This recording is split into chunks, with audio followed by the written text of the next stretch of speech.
Assalamualaikum warahmatullahi wabarakatuh. Perkenalkan, nama saya Lita Sucianggreni. NPM saya 2103010080. Saya dari kelas reguler F Banjarbaru. Saya akan menjelaskan secara singkat, jelas dan padat sejarah Nabi Muhammad SAW di Mekah dan di Madinah, mulai dari lahir sampai wafatnya beliau. Sejarah Islam di Mekah. Sejak awal perkembangan Islam tumbuh dalam pergumulan dengan pemikiran dan peradaban umat manusia. Pada saat itu, moral masyarakat jahiliyah yang masih buta akan sebuah kebenaran, melihat realitas peradaban Islam sebelumnya juga sudah mengenal kehidupan politik, sosial, ekonomi, bahasa, dan seni, tapi semua itu masih sangat sederhana dan sangat ironis. Namun, setelah Islam datang yang merupakan rahmat lil alamin, rahmat bagi seluruh alam, dan akhirnya kehidupan umat pun makin terarah. Islam secara bertahap menghapus tradisi jahiliyah yang telah berurat berakar dalam pada khusus suku Quraisy dan Jazirah Arab pada umumnya yang dimotori oleh Nabi Muhammad SAW dan dilanjutkan oleh keluarga dan sahabatnya. Sebagaimana yang diketahui, umur Rasulullah SAW terlalu dini meninggalkan Islam, yaitu hanya 23 tahun mendakwahkan ajaran Islam. Di Mekah 10 tahun dan 13 tahun di Madinah. Sehingga pasca meninggalnya beliau, tradisi jahiliyah masih belum hilang sepenuhnya dalam diri umat Islam. Maka dari itu, sahabat dan keluarga yang mengambil alih dalam artian melanjutkan dan mengembangkannya. Nabi Muhammad SAW adalah nabi terakhir yang paling sempurna di antara ciptaan Allah yang diciptakan Allah atau yang dicintai oleh Allah. Nabi Muhammad SAW dilahirkan di Mekah pada tanggal 12 Rabiul Awal tahun Gajah atau pada tahun 571 Masehi. Kota Mekah merupakan tempat berdirinya Masjidil Haram atau Ka'bah yang dibangun oleh Nabi Ibrahim. Nabi Muhammad SAW berasal dari suku yang paling berpengaruh di Mekah, yaitu suku Quraisy. Keluarga Nabi SAW berasal dari cabang Quraisy yang dinamakan Banu Hashim. Dinamakan Banu Hashim karena menurut nama bapak, seorang tokoh termuka Mekah dan pedagang terkenal sampai Syria dan Yaman. Abdul Muthalib adalah putra dari Hashim dan kakek dari Muhammad dari Nabi Muhammad SAW. Putra Abdul Muthalib bernama Abdullah mengawini Aminah binti Wahab dan dari pernikahan itu melahirkan seorang manusia sempurna yang bernama Muhammad. Akan tetapi Abdullah meninggal setelah Nabi Muhammad SAW lahir. Aminah menyerahkan anaknya sewaktu kecil pada Halimah yang menjadi ibu angkatnya Nabi Muhammad SAW. Halimah sendiri dari suku Banu Sa'ad. Pada umur 6 tahun Nabi Muhammad SAW kehilangan ibunya juga, dan ia kembali ke Mekah dan dipelihara oleh kakeknya, yaitu Abdul Muthalib. Dan setelah 2 tahun kemudian ia meninggal dunia atau di usia tahun depan Nabi. Di usia 8 tahun Nabi. Namun sebelum meninggal, Abdul Muthalib memanggil putranya Abdul Talib untuk menyerahkan Nabi Muhammad kepadanya. Pada umur 12 tahun, Nabi Muhammad SAW dibawa oleh pamannya ke ke Syria dan Basra untuk berdagang.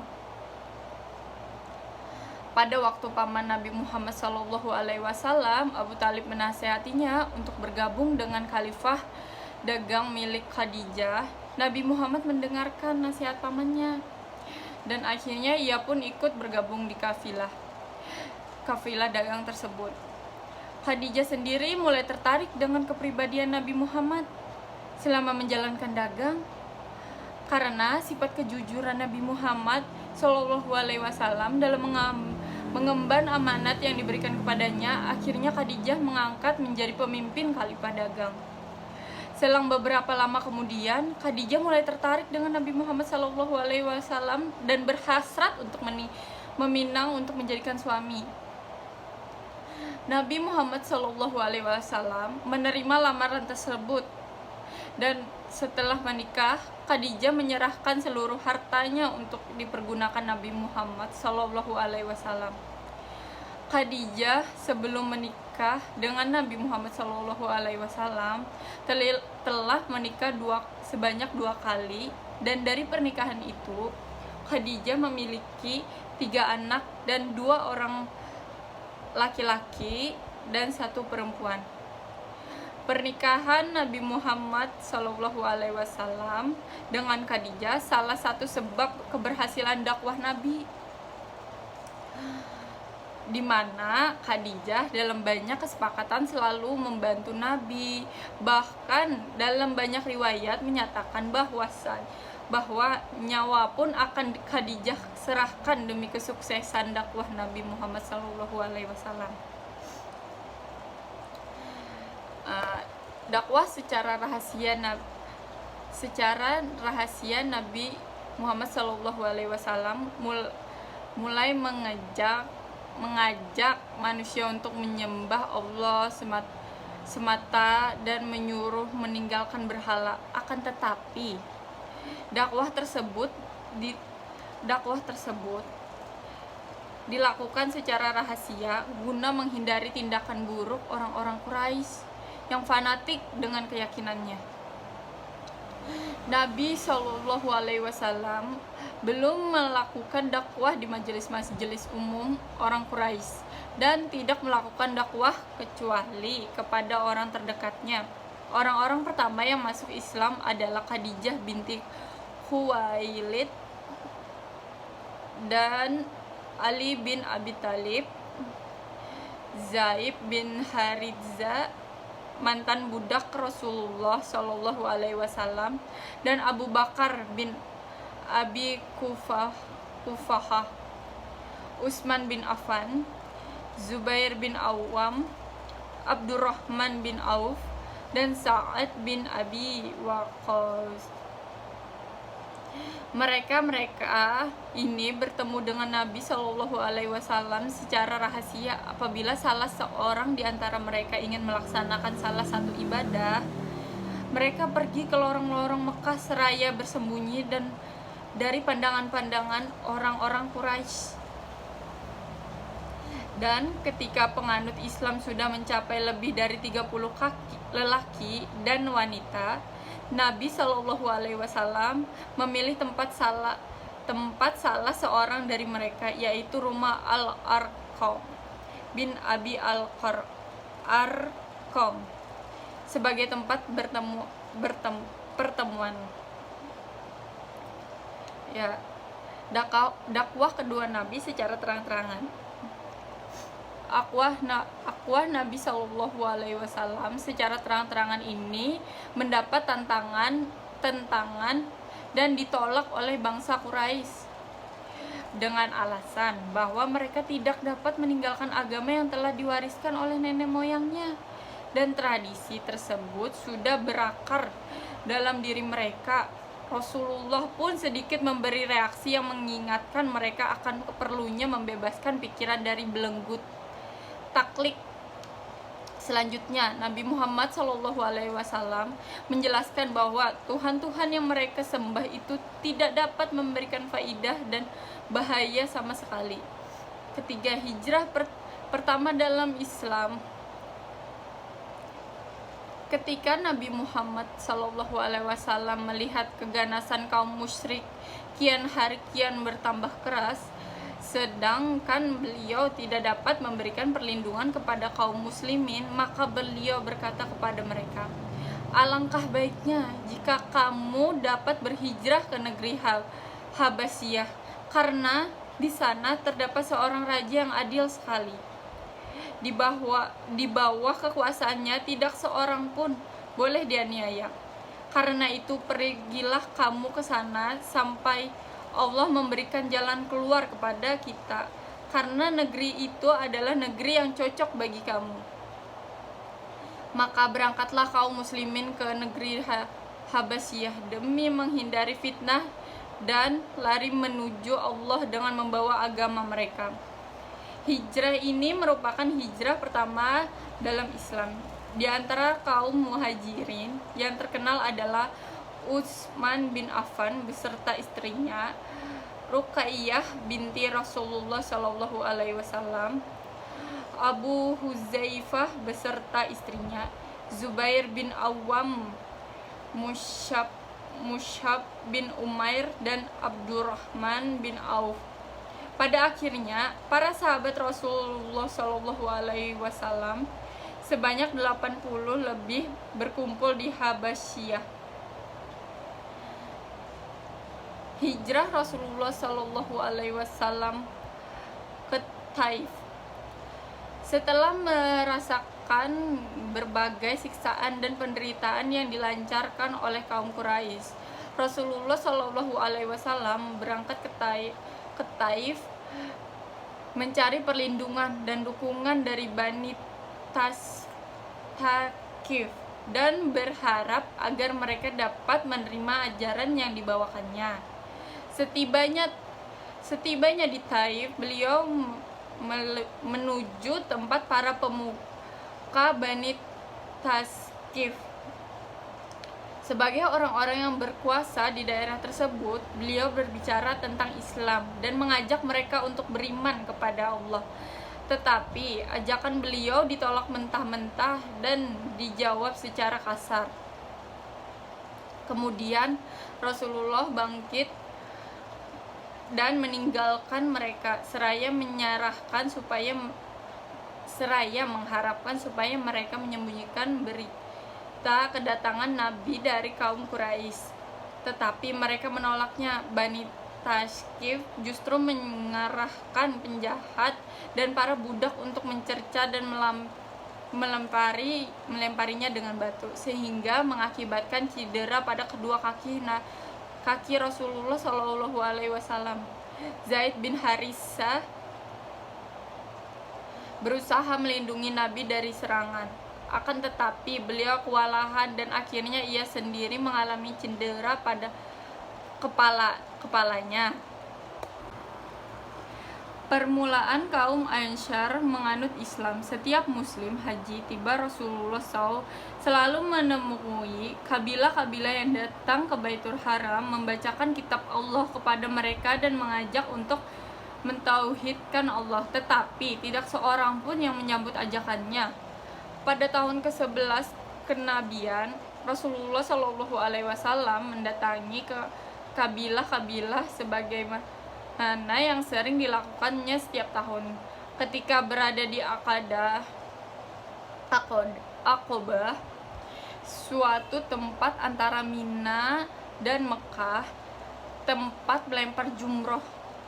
Namun Nabi Muhammad SAW bertemu dengan sekelompok orang dari kabilah Khazraj yang sudah dibukakan hatinya oleh Allah untuk menerima kebaikan. Tahun berikutnya, 12 orang lelaki dari Ansar datang di musim haji menemui Rasulullah SAW. Kemudian mereka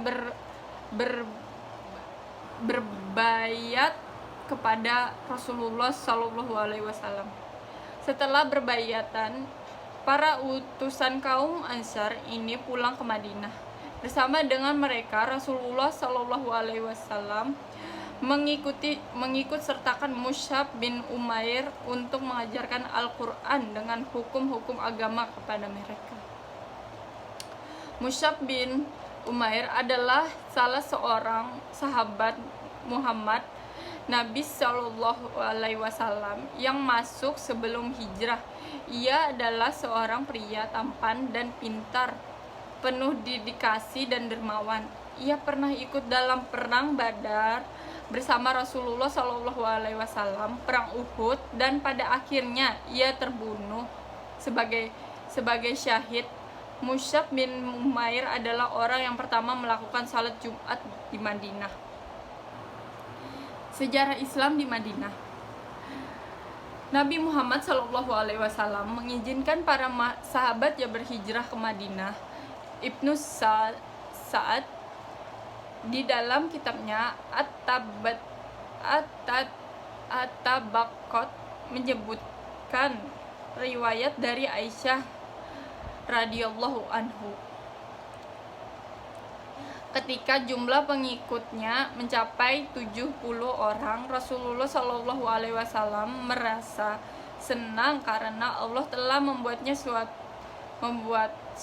suatu benteng pertahanan di suatu kaum yang memiliki keahlian dalam peperangan, persenjataan, dan pembelaan. Tapi permusuhan dan penyiksaan kaum musyrik terhadap kaum muslim pun semakin gencar dan berat.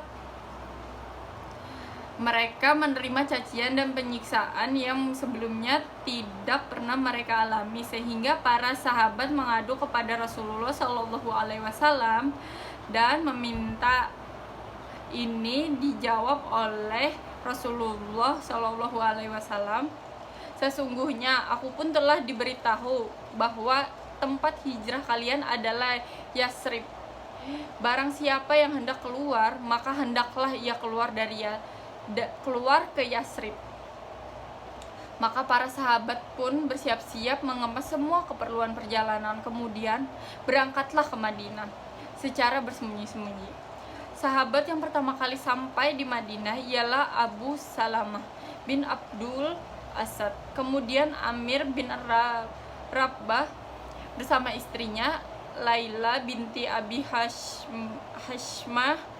Dialah wanita yang pertama kali datang ke Madinah. Setelah itu, para sahabat Rasulullah Shallallahu Alaihi Wasallam datang secara bergelombang. Mereka turun di rumah-rumah kaum Asyar mendapatkan tempat perlindungan. Hijrah Rasulullah Shallallahu Alaihi Wasallam dalam beberapa riwayat yang sahih disebutkan bahwa setelah Abu Bakar melihat kaum muslim yang berangkat ke Madinah, ia datang kepada Rasulullah Shallallahu Alaihi Wasallam meminta izin untuk berhijrah. Tetapi dijawab oleh Rasulullah Shallallahu Alaihi Wasallam, jangan tergesa-gesa, aku ingin memperoleh izin dulu dari Allah. Abu Bakar bertanya, apakah engkau juga yang menginginkannya? Jawab Nabi Shallallahu Alaihi Wasallam, ya. Kemudian Abu Bakar menangguhkan keberangkatannya untuk menemani Rasulullah Shallallahu Alaihi Wasallam. Ia lalu membeli 2 ekor unta dan dipelihara selama 4 bulan.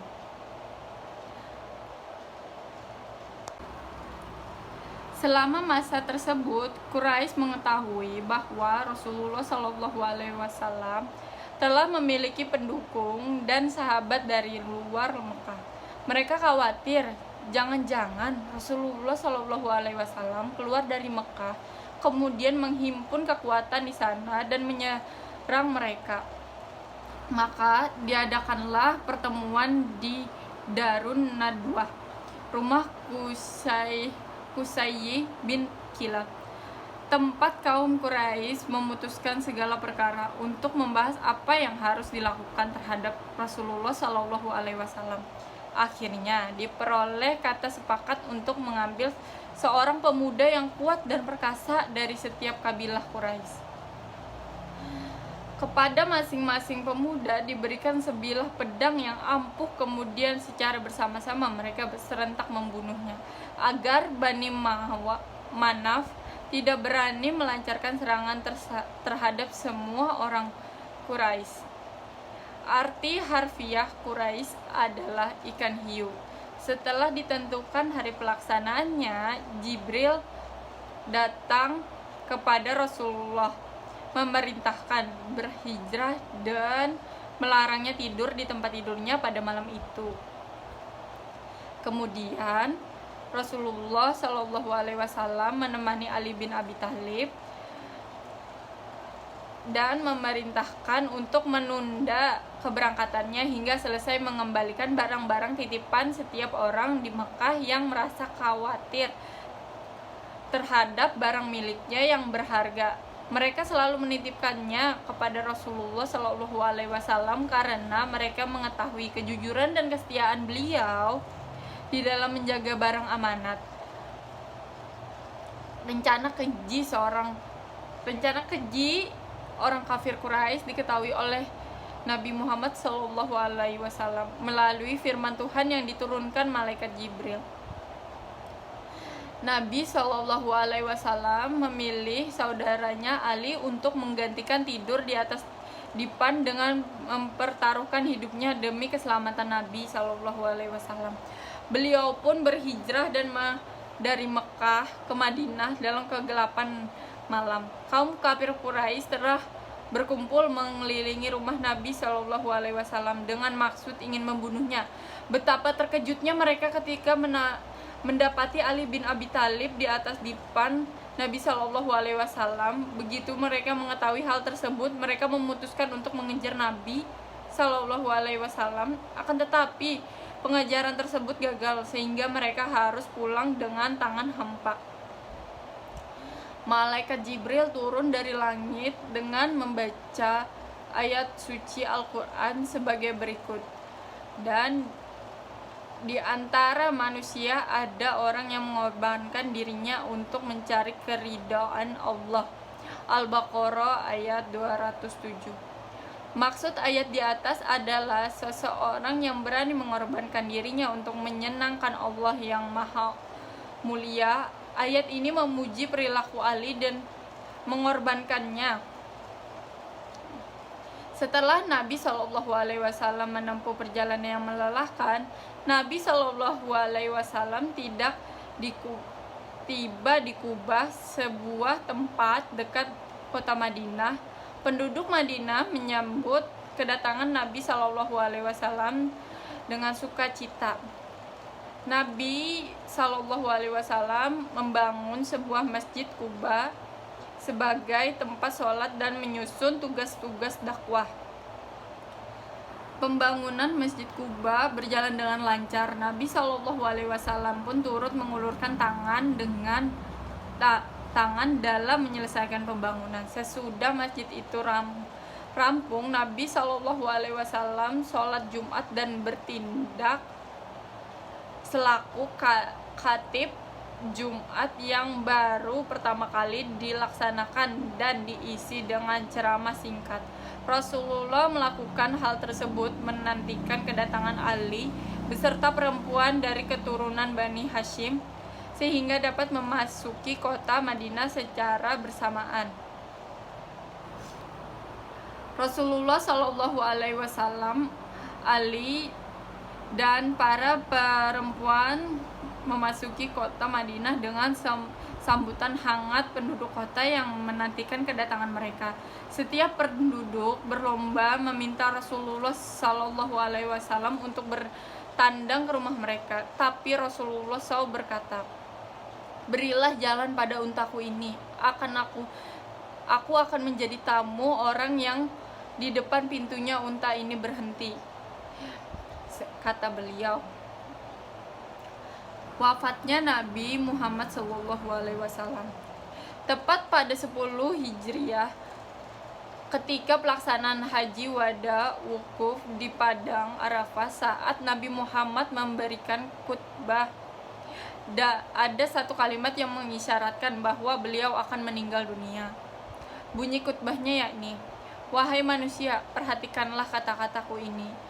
Aku tidak tahu kalau sesudah tahun ini dalam keadaan seperti ini aku tidak akan bertemu lagi dengan kalian." Usai itu Allah Subhanahu wa ta'ala berfirman dalam Quran Surah Al-Maidah ayat 3. Pada hari ini telah aku sempurnakan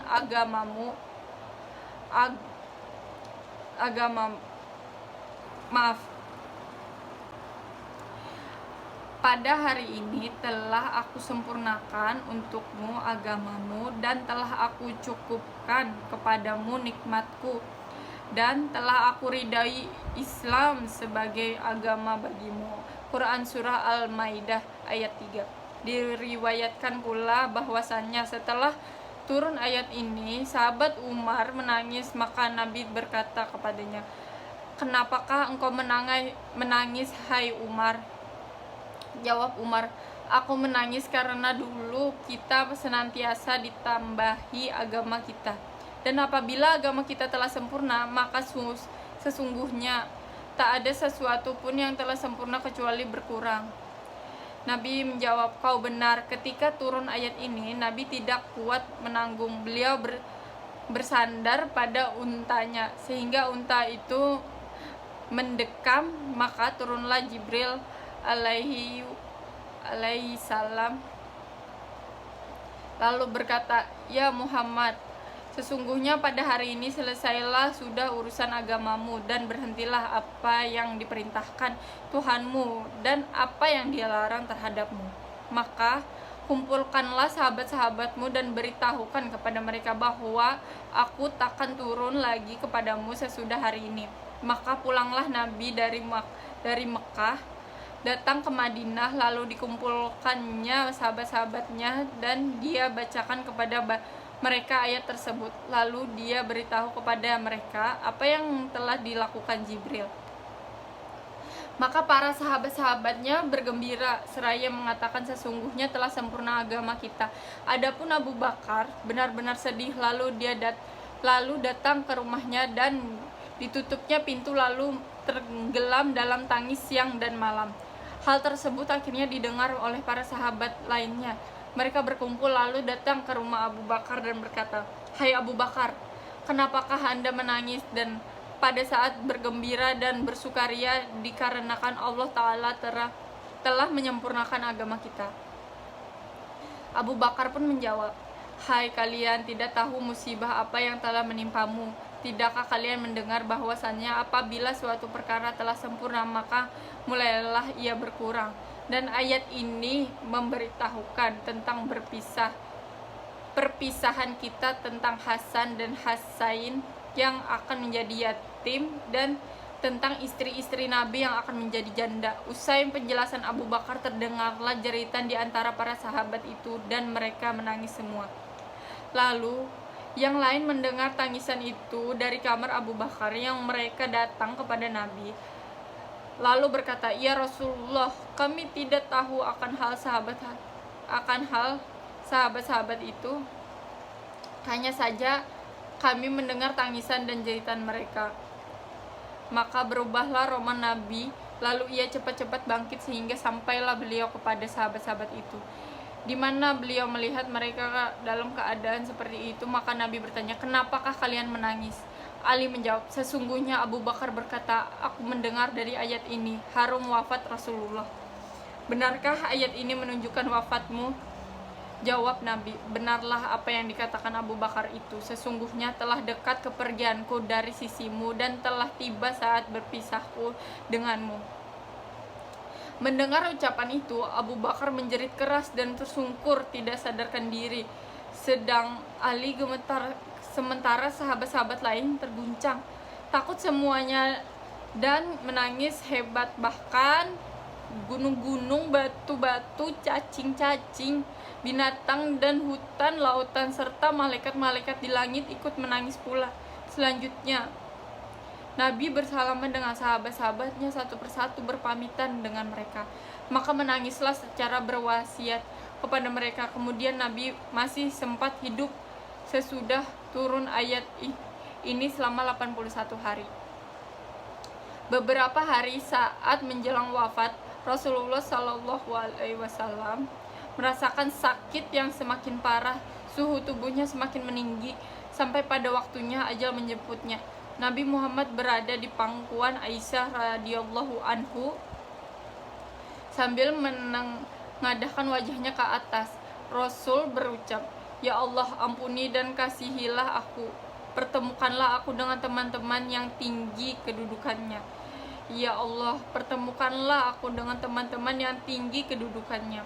Kalimat tersebut diucapkan Nabi Muhammad SAW sebanyak 3 kali sambil bersandar di antara dada dan leher Aisyah. Dan tidak lama, tepat pada 12 Rabiul Awal tahun Hijriah, beliau menghembuskan nafas terakhirnya dengan tenang. Sekian dari saya. Wassalamualaikum warahmatullahi wabarakatuh.